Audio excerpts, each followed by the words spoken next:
Então, gente, continuando aqui, vamos ver aí como que se dá a variação da oferta agregada, então, né? Então, vamos ver.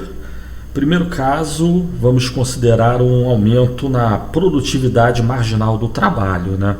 Então, nós temos, de um lado, vamos considerar que há um certo nível de preço na economia, há um nível de preço P, que vem da interação entre a oferta agregada e demanda agregada na economia.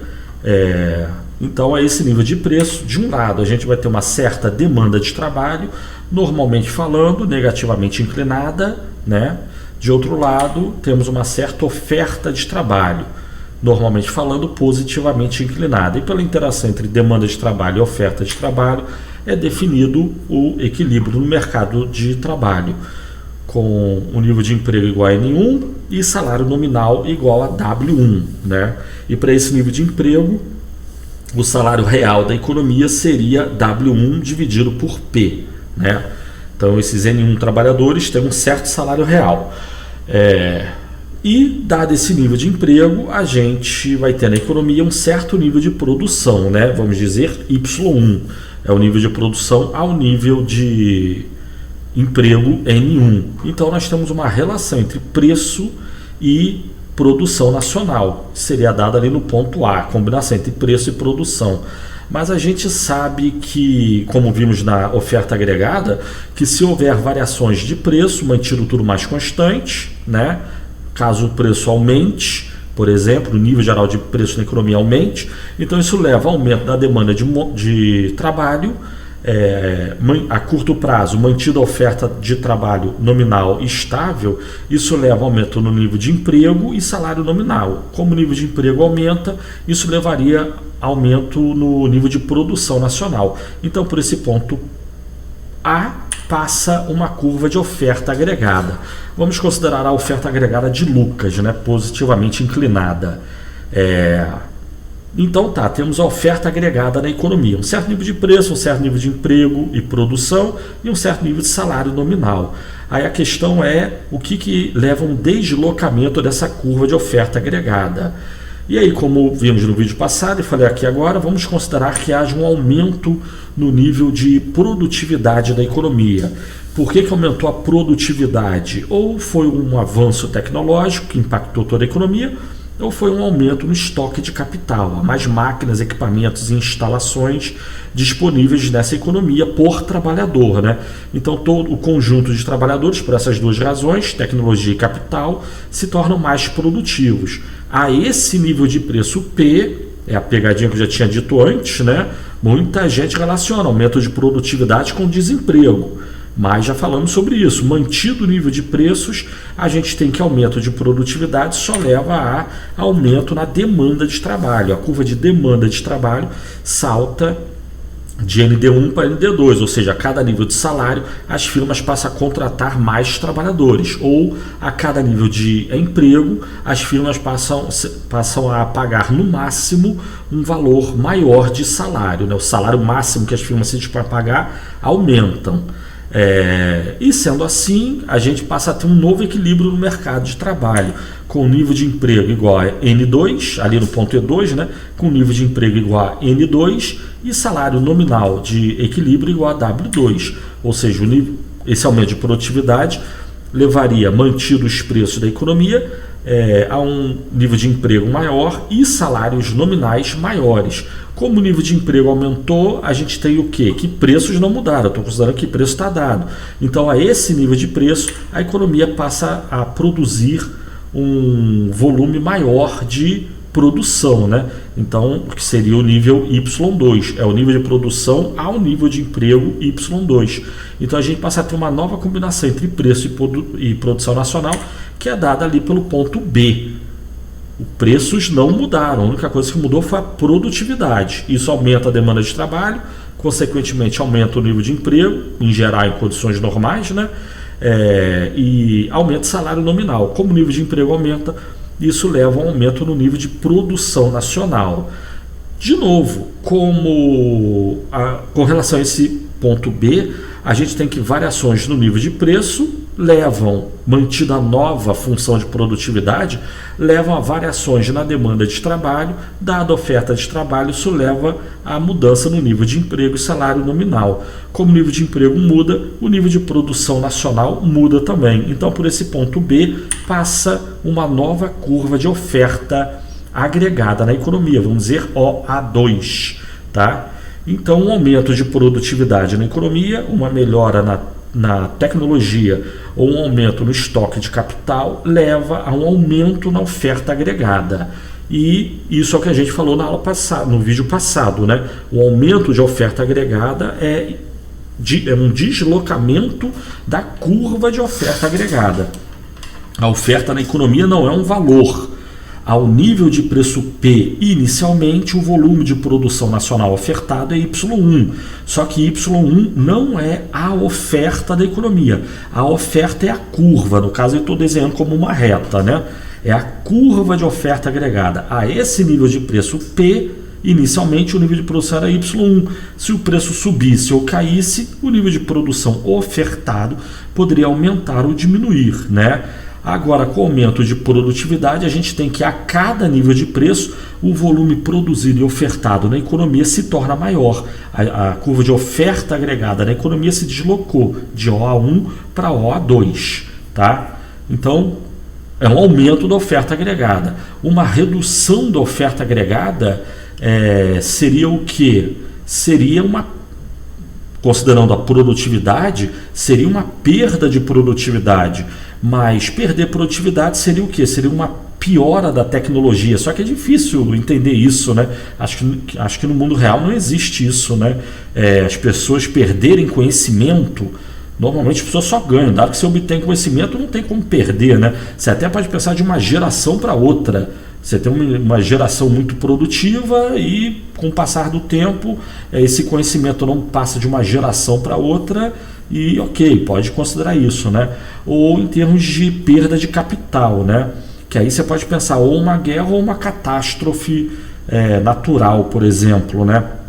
Um terremoto, um maremoto que vai destruir grande parte do país e suas fábricas e empresas, né? Então o capital da economia seria reduzido e, nesse caso, a gente teria uma redução da oferta agregada na economia, né? Mas normalmente, por conta da produtividade, a oferta agregada tende a aumentar, né? Pode não aumentar muito, a tecnologia pode não aumentar muito, o estoque de capital pode não aumentar muito, mas o normal é aumentar, né?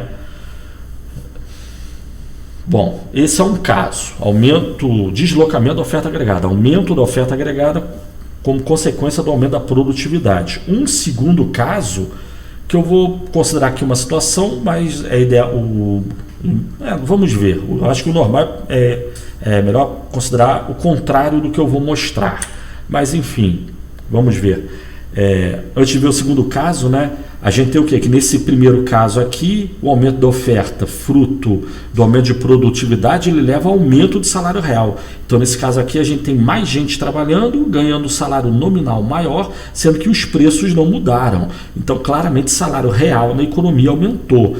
Então, o ótimo é aumentar o nível de produção pelo aumento de produtividade, né? Dá para empregar mais gente e realmente pagar um salário maior, né? Se os preços sofreram aumento, uma inflação, então o salário nominal teria aumentado mais ainda, né? Ou seja, aumentar o nível de produção pelo aumento na produtividade é um mundo maravilhoso. Uma situação ruim é esse segundo caso que a gente vai ver aqui agora. Então, vamos ver. Agora, a variação da oferta agregada, fruto do aumento da oferta de trabalho na economia. Então, de novo, nós vamos ter um certo nível de preço P na economia, que vem da interação entre demanda agregada e oferta agregada, né? Então é definido um certo nível de preço. A esse nível de preço, de novo, nós temos uma certa demanda de trabalho, vamos dizer ND, e a gente tem uma certa demanda de trabalho e uma certa oferta de trabalho, vamos dizer NS1, tá? E aí, pela interação entre demanda de trabalho e oferta de trabalho, a gente tem a definição do equilíbrio no mercado de trabalho, onde é definido o nível de emprego N1 e salário nominal W1. A esse nível de emprego N1, a gente vai ter um nível de produção nacional referente a esse nível de emprego. Seria o nível de produção Y1. Então, novamente, nós temos uma combinação entre preço e produção nacional, de tal forma que o mercado de trabalho esteja em equilíbrio. A combinação seria dada nesse ponto A. Ao nível de preço P, o nível de produção nacional de equilíbrio é Y1, dado a oferta de trabalho e a demanda de trabalho. E aí, de novo, referente a esse ponto A, variações do nível de preço leva a variações na demanda de trabalho, dada a oferta de trabalho, isso leva a variações no nível de emprego e salário nominal. Como o nível de emprego muda, o nível de produção nacional mudaria também. Então, por esse ponto A, passa uma curva de oferta agregada. De novo, vamos considerar a oferta agregada de Lucas, positivamente inclinada, só para simplificar. Então, seria OA1, tá? Oferta agregada 1. E agora, o que levaria a um aumento da oferta agregada? No slide passado, vimos aumento de produtividade. Agora, vamos considerar o quê? Vamos considerar um aumento da oferta de trabalho. Se aumentar a oferta de trabalho, mantido tudo mais constante, o que vai acontecer? A esse nível de preço, a demanda de trabalho está dada, mas se a oferta de trabalho aumentar, isso quer dizer que a cada nível de salário, os trabalhadores se dispõem o conjunto de trabalhadores se dispõe a ofertar mais horas de trabalho, ou a cada nível de horas de trabalho oferecida pelos trabalhadores, o salário exigido diminui, né? Ou seja, a curva de oferta de trabalho estaria se deslocando para baixo e para a direita. A cada nível de salário, mais gente se dispõe a trabalhar, ou a cada nível de emprego, os trabalhadores estão exigindo menos salário. Sendo assim, a gente passa a ter uma nova interação entre demanda de trabalho e oferta de trabalho, de tal forma que o mercado de trabalho vai para um novo equilíbrio, ali no ponto E2. No ponto E2, o que está acontecendo? Como a oferta de trabalho aumentou, a gente vai ter um nível de emprego maior, mas a gente vai ter um nível de emprego maior às custas do salário na economia nominal ter caído, né? Então o nível de emprego aumenta, mas os salários na economia diminuem. É mais gente trabalhando, mas porque as pessoas estão aceitando salários menores, salários nominais. E no caso já estamos vendo que salário real também é menor, né? Mas dado esse aumento da oferta de trabalho, que leva a um nível de emprego maior, referente a esse nível de emprego maior, a gente vai ter, ao nível de preço inicial, que não mudou, a gente vai ter um nível de produção maior, né? O nível de produção nacional aumenta, vai de Y1 para Y2, e a gente passa a ter uma nova combinação entre preço e produção nacional. Então, tem uma nova combinação entre preço e produção que mantém o mercado de trabalho em equilíbrio. Seria uma combinação dada ali no ponto B, né?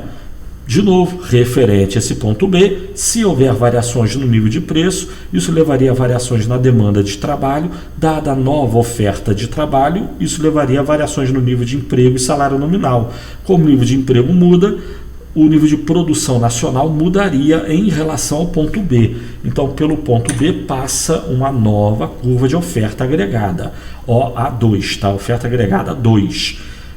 Que significa dizer que a oferta agregada na economia aumentou. E nesse caso aqui a gente tem o quê? Para esse caso de aumento da oferta de trabalho, a gente teria que o país produziria mais a cada nível de emprego, mas às custas de uma redução do salário real. Claramente o salário real se reduziu, né? Salário nominal diminuiu, mas o nível de preços permanece inalterado, então o salário real diminuiu. É mais gente trabalhando, só que ganhando menos dinheiro, e o nível de preços não caiu, né? Então isso leva a aumento de oferta agregada, mas às custas do empobrecimento aí da população, né? Nós temos isso.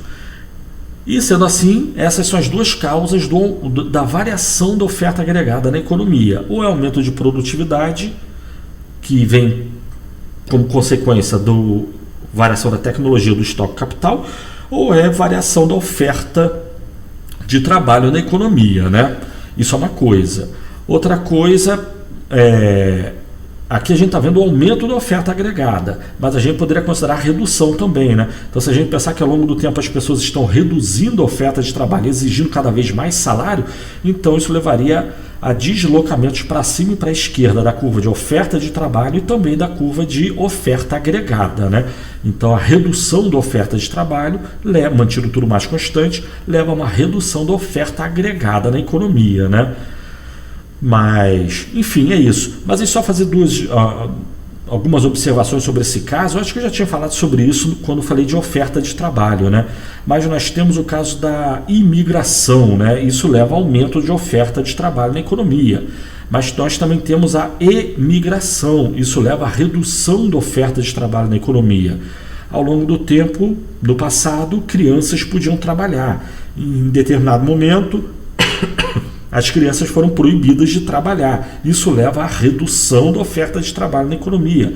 Mulheres, antigamente, eu não sei se tinha lei que proibia, mas acho que tinha, né? Ou se não tinha lei, tinham regras que dificultavam muito a participação de mulheres no trabalho.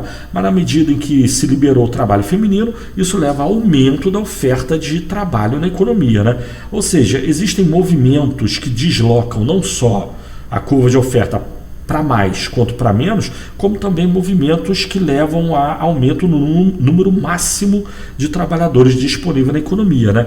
Como a gente viu lá na contabilidade social, se eu não me engano, em 1900, a população brasileira era 17 milhões de pessoas. Agora, em 2018 ou 2019, a estimativa é que a população brasileira era de 210 milhões de pessoas. Claramente, hoje, a nossa população economicamente ativa é muito maior do que toda a população brasileira do ano de 1900, né? E isso afeta tanto o número máximo de pessoas aptas a trabalhar quanto a oferta de trabalho.